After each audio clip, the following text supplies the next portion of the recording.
नमस्कार मेरे प्रिय विद्यार्थियों, कैसे हैं आप लोग। आशा करता हूं आप लोग स्वस्थ होंगे और अच्छे भी होंगे। सबसे पहले हिंदी एजुकेशनल चैनल में मैं आपका स्वागत करता हूं। आज मैं आपके समक्ष आधुनिक काल के महान कवि तथा खड़ी बोली के जनक भारतेंदु हरिश्चंद्र द्वारा रचित कुछ मुकरियों का शब्दार्थ सहित सप्रसंग अर्थ या व्याख्या या भावार्थ को अत्यंत ही सरल भाषा में आपके समक्ष प्रस्तुत करना चाहता हूं। मुकरी शब्द का शाब्दिक अर्थ कुछ कहकर मुकर जाना होता है। यह अमीर खुसरो द्वारा निर्मित छंद की एक विधा है। यह 4 पंक्तियों का छंद होता है, जिसमें पहली 3 पंक्तियां संदर्भ को प्रस्तुत करती है और अंतिम पंक्ति में प्रस्तुत संदर्भ के 2 अर्थ निहित होते हैं। इनमें पहला अर्थ अनुमान पर आधारित होता है, जबकि दूसरा वास्तविक होता है। कहा जाता है कि इस विधा की रचना सबसे पहले अमीर खुसरो ने की थी और अमीर खुसरो ने ही इस लोक काव्य रूप को साहित्यिक बना दिया है। मुकरी के विषय में यह भी कहा जाता है कि मुकरी एक बहुविकल्पी शब्द है, जिसका अर्थ मनोरंजन करना तो होता ही है, परंतु इसके साथ ही साथ बौद्धिक कुशलता की भी परीक्षा होती है। भारतेंदु हरिश्चंद्र अपनी मुकरियों में न केवल हमारा मनोरंजन करते हैं, बल्कि अपने समय में अंग्रेजों की नस्लीय सोच पर भी प्रहार करते हैं। तो आइए अब मैं समय न लेते हुए भारतेंदु हरिश्चंद्र द्वारा रचित एक मुकरी का शब्दार्थ सहित सप्रसंग अर्थ या व्याख्या या भावार्थ को आपके समक्ष अत्यंत ही सरल भाषा में शुरू करता हूं। इसे आप ध्यान देकर सुनने की कोशिश कीजिएगा। चूंकि भारतेंदु हरिश्चंद्र की कई मुकरियां वेस्ट बंगाल के क्लास 11 के हिंदी सिलेबस में है, जहां इस बार कुछ छोटे छोटे एमसीक्यू बेस्ड पर आधारित प्रश्न पूछे जाएंगे। अतः आप इस वीडियो को शुरू से लेकर अंत तक देखने का प्रयास करें, ताकि आप सभी प्रश्नों का उत्तर आसानी से दे सकें। तो चलिए अब मैं समय न लेते हुए इस वीडियो को शुरू करता हूं। इसे आप ध्यान देकर सुनने की कोशिश कीजिएगा। आधुनिक काल के महान कवि तथा खड़ी बोली के जनक भारतेंदु हरिश्चंद्र द्वारा रचित एक मुकरी का शब्दार्थ सहित सप्रसंग अर्थ या व्याख्या या भावार्थ। चलिए अब मैं पढ़ने की कोशिश करता हूं। सब गुरुजन को बुरो बतावे, अपने खिचड़ी अलग पकावे, भीतर तत्व न झूठी तेजी, क्यों सखी सज्जन नहीं अंग्रेजी। आइए मुकरी को पढ़ने के बाद इस मुकरी में जो कठिन शब्द दिखलाई दे रहे हैं, सबसे पहले मैं उन शब्दों का अर्थ आपको बता देता हूं, ताकि आप इस मुकरी का सही सही अर्थ लगा सकें। आइए सबसे पहले शब्दार्थ गुरुजन। गुरुजन का अर्थ होता है विद्वत जन या श्रेष्ठ जन या बड़े बड़े ज्ञानी लोग। बुरो यानी बुरा या खराब, बतावे यानी बतलाना, अपनी खिचड़ी यानी अपनी अपनी तरह की बातें, अलग पकावे यानी अपनी बात को अलग अलग ढंग से कहते हैं। अपनी खिचड़ी अलग पकाना एक मुहावरा है, यानी अलग अलग तरह की बातें करना, अलग अलग तरह से कार्य करना। भीतर यानी अंदर, तत्व यानी सार, झूठी यानी झूठ या असत्य, तेजी यानी अधिक या चालाक, सखी यानी सहेली, सज्जन यानी साजन या फिर पति या फिर कोई सज्जन व्यक्ति, अंग्रेजी यानी अंग्रेजी भाषा। आइए शब्दों का अर्थ बताने के बाद अब मैं संदर्भ आपके सामने प्रस्तुत करने की कोशिश करता हूं। संदर्भ प्रस्तुत पंक्तियां हमारी पाठ्य पुस्तक, यहां पर आप पाठ्य पुस्तक का नाम लिख सकते हैं जो आप पढ़ते हैं या आपके यहाँ जो पुस्तक पढ़ाई जाती है। जैसे लिखा जा सकता है, हिंदी साहित्य, कला, संस्कृति और अभिव्यक्ति के पाठ भारतेंदु हरिश्चंद्र की मुकरियां नामक शीर्षक पाठ से ली गई है। इस पाठ के रचनाकार भारतेंदु हरिश्चंद्र जी हैं। इन्हें हिंदी खड़ी बोली का जनक भी कहा जाता है। यही नहीं, इन्हें आधुनिक हिंदी साहित्य का पितामह भी कहा जाता है। कहा जाता है कि भारतेंदु हरिश्चंद्र ने कुल 14 मुकरियां सन 1884 ईस्वी में लिखी थी, जो नए जमाने की मुकरियां नाम से प्रसिद्ध है। ये मुकरियां निबोधिता या फिर निवेदिता हरिश्चंद्र चंद्रिका नामक पत्रिका में खंड 11 संख्या 1 में सन 1884 ईस्वी में प्रकाशित हुई थी। ये मुकरियां यद्यपि समसामयिक विषयों पर लिखी गई थी, उन दिनों हमारे देश में जैसी परिस्थितियां उत्पन्न हुई थी उसी को ध्यान में रखकर भारतेंदु हरिश्चंद्र ने ये मुकरियां लिखी थी। यही नहीं, ये मुकरियां लोक जीवन में भी खूब प्रचलित हुई थी। प्रस्तुत मुकरी उन्हीं में से एक है। आइए संदर्भ बतलाने के बाद अब मैं प्रसंग आपके सामने प्रस्तुत करने की कोशिश करता हूं। प्रसंग भारतेंदु हरिश्चंद्र जी ने प्रस्तुत मुकरी के माध्यम से अंग्रेजों की नस्लीय सोच की कुरूपता को साफ साफ रेखांकित किया है।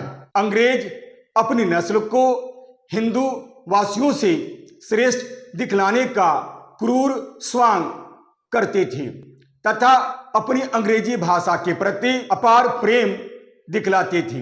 वह अंग्रेजी के ग्रंथों को हिंदी से श्रेष्ठ बतलाते थे तथा हिंदी भाषा व ग्रंथों को बहुत ही हीन बतलाते थे।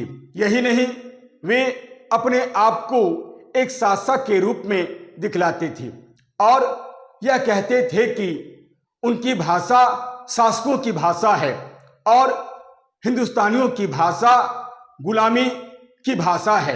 प्रस्तुत मुकरी में भारतेंदु हरिश्चंद्र जी ने उनकी मानसिकता पर व्यंग्य प्रहार किया है।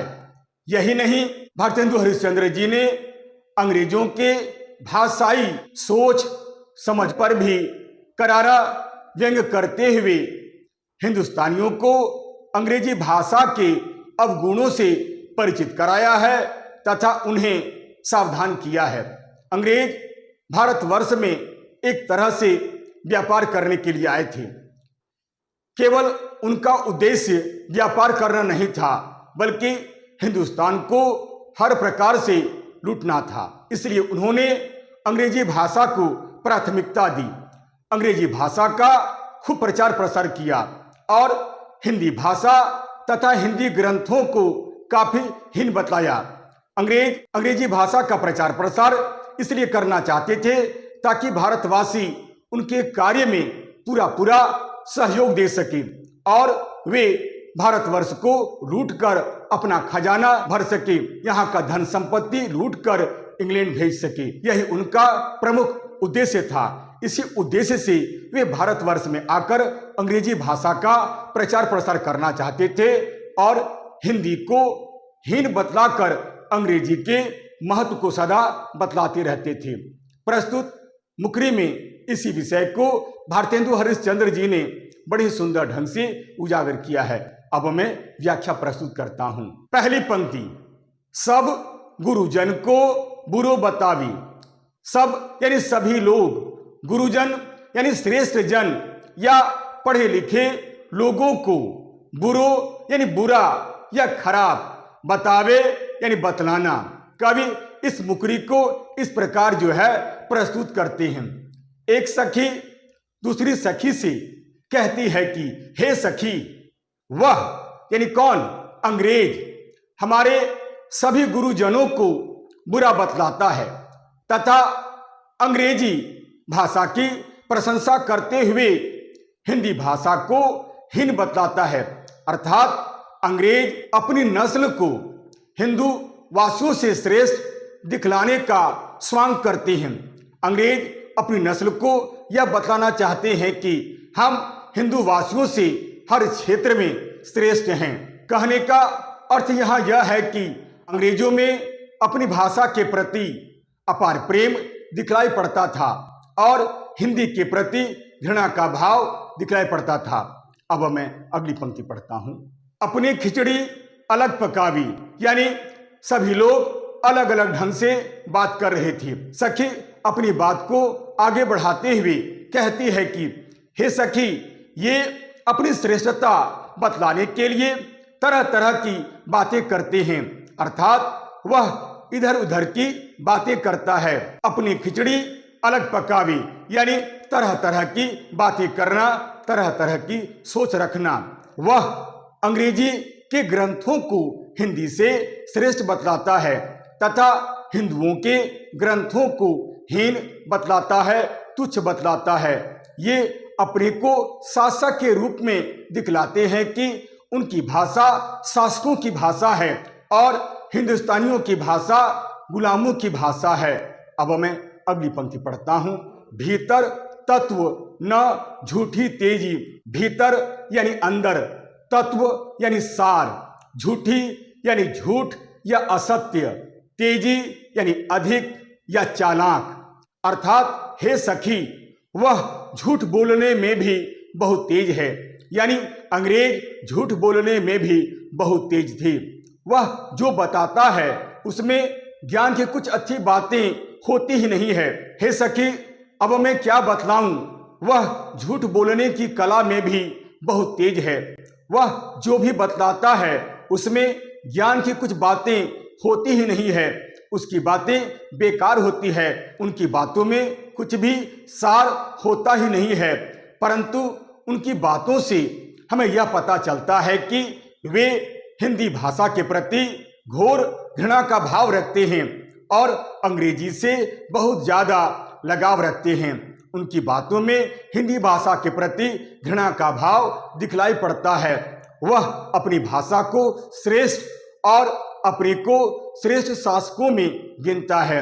इस तरह वह हर प्रकार से हमें झूठ कहता है, हमें झूठ बोलने का, झूठी बातें कहने का स्वांग भरता है। अब मैं इस मुकरी की अंतिम पंक्ति पढ़ता हूं। क्यों सखी सज्जन नहीं अंग्रेजी, सखी मतलब सहेली, सज्जन यानी भला आदमी, साजन या पति या कोई भद्र पुरुष, अंग्रेजी यानी अंग्रेजी भाषा। यह सब सुनकर दूसरी सखी पहली सखी की कहने का आशय समझ जाती है। वह समझ जाती है कि सखी मुझसे क्या कहना चाहती है। फिर वह उत्सुकतावश उससे पूछती है कि हे सखी, यह बतलाओ कि वह सज्जन आखिर कौन है। क्या तुम अपने साजन के बारे में यानी अपने पति के बारे में तो सज्जन यानी भला आदमी या कोई भद्र पुरुष के बारे में तो नहीं कह रही थी। यह सुनकर वह चुपचाप हो जाती है, यानी यह सुनकर वह मुकर जाती है तथा वह आगे कहती है कि मैं तो अंग्रेजी भाषा की बातें कर रही थी, मैं अपने पति या अपने साजन के बारे में बात या सज्जन यानी भला आदमी या कोई भद्र पुरुष के बारे में बातें नहीं कर रही थी, मैं तो केवल अंग्रेजी भाषा के बारे में बातें कह रही थी। इस प्रकार पहली सहेली बड़ी चतुराई से अपनी दो अर्थी बातों को कहकर मुकर जाती है। आशा करता हूं आप इस मुकरी का अर्थ अच्छी तरह से समझ गए होंगे। आइए व्याख्या पूरी करने के बाद अब मैं इस मुकरी में जो विशेष है उसे भी आपके सामने बता देता हूं। विशेष प्रस्तुत मुकरी के माध्यम से भारतेंदु हरिश्चंद्र जी ने अंग्रेजों की सोच समझ को बड़े सुंदर ढंग से उजागर किया है। इस मुकरी में अंग्रेजों की भाषा और संस्कृति पर व्यंग्य किया गया है। प्रस्तुत पद्यांश की भाषा ब्रज भाषा है। प्रस्तुत पद्यांश मुकरी विधा में रचित है। प्रस्तुत छंद मुकरी है। आशा करता हूं आप इस मुकरी का अर्थ अच्छी तरह से समझ गए होंगे। यदि आपको यह वीडियो अच्छा लगता है, उपयोगी लगता है, समझने योग्य लगता है तो आप इसे लाइक करें, शेयर करें और तो और सब्सक्राइब करना बिल्कुल नहीं भूलें। तब तक के लिए नमस्कार। धन्यवाद।